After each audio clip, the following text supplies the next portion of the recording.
Hi everybody, Justin from Fireside Games here, and I'm going to tell you about how to play the Dark Titan with the Wizard's Tower expansions. One of the great things about the Dark Titan is it works with just the base game of Castle Panic, or you can combine it with the Wizard's Tower. Lots of stuff happens. There are a few special rules to keep in mind. That's what we're going to talk about today, and let's start with Agronach, the big guy. So he's our big 8-point monster, and a couple of things about the Wizard's Tower do let you battle him slightly differently. Agronach can be lit on fire. Fireball spells and other things like that will do that, and he will take damage after he moves from fire. That also includes if Agronach moves himself, as some of the special abilities include extra movement for him. One thing to watch out for though, Agronach's final points are 2. That means a single point of fire is not enough damage to destroy him. However, if you got 2 flame tokens on him, he would take enough damage after movement and the fire would destroy him. A couple of other things to mention for Agronach with the Wizard's Tower are some wizard cards you can slay him with, the Hammer of Light and Wizard Quake, but remember, Agronach's ability changes for the slay cards. Instead, Hammer of Light or Wizard Quake will still do 4 points of damage, which if he was 8 would bring him down to 4.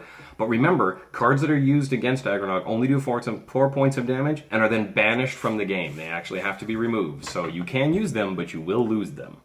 Let's talk about the Cavalier next. He has a few special abilities that come into play in playing with the Wizard's Tower.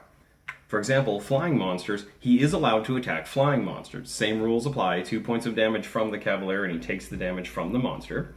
Also, if he is ever fighting one of the monsters that has a vulnerability and an immunity ring, he takes the damage of the monster's current health. So in this situation, the Centaur is destroyed if he takes a single point of damage in the Night Ring. When the Cavalier fights, that will be enough to destroy the Centaur, but the Cavalier will take all 3 points from the Centaur, resulting in both of them being destroyed. The other thing to know about the Cavalier is that if he is ever in the path of a fire-breathing monster, such as the Chimera, the fire immediately destroys the Cavalier and continues onto your structure. So, sorry Cavalier, you're gone, and one of our walls is now on fire. Lastly, let's talk about when the Cavalier has to fight the Boom Troll. If he fights the Boom Troll at full health, it's just like a normal attack. He would do his 2 points of damage. But even if he's fighting a wounded Boom Troll, he takes 1 point of damage from the Boom Troll's health, but he will take a second point because the Boom Troll explodes and does damage. So anytime the Cavalier finishes off the Boom Troll, he will be destroyed at the same time because he's always going to take at least 2 points of damage. If the Cavalier ever fights the Phoenix, he obviously destroys it because of the 2-to-1, but because of the fire effect, the Cavalier is destroyed. Remember, if the Cavalier is ever lit on fire, he's immediately destroyed.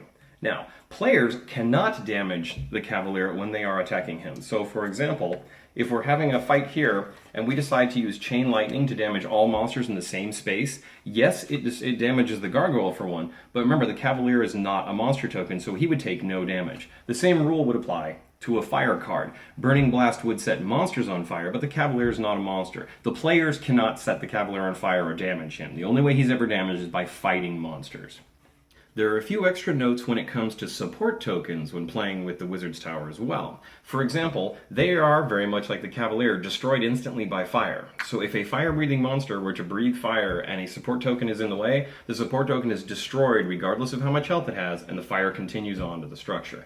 This same rule would apply if a support token were ever battling the Phoenix. The Phoenix would be destroyed by the supply token, but the fire would immediately destroy the support token as well. When moving a support token, if you're using the double strike card along with a color card, that does let you double the movement of that color card. So I could use this Green Knight to move the supply token 2 spaces to get it into the castle. That also works really well if you are using a card that's the same color. That would get me 4 movements since the support token is in red. One last thing to remember when using support tokens, the Berserk card that gets you extra castle cards only works if you play that card to hit a monster. So if I were to discard a card to move the support token, that's not considered playing a card, and I don't get to draw another card from the Berserk.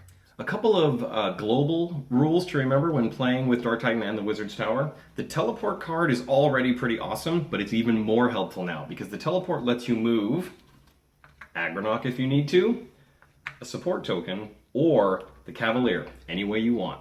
Very handy to have. So, when you're going to play Dark Titan with the Wizard's Tower, on the very first page of the rulebook, it shows you what you need to do in terms of taking certain pieces out and then adding other things in to make sure you get the right mix. This is our recommended way to play the game.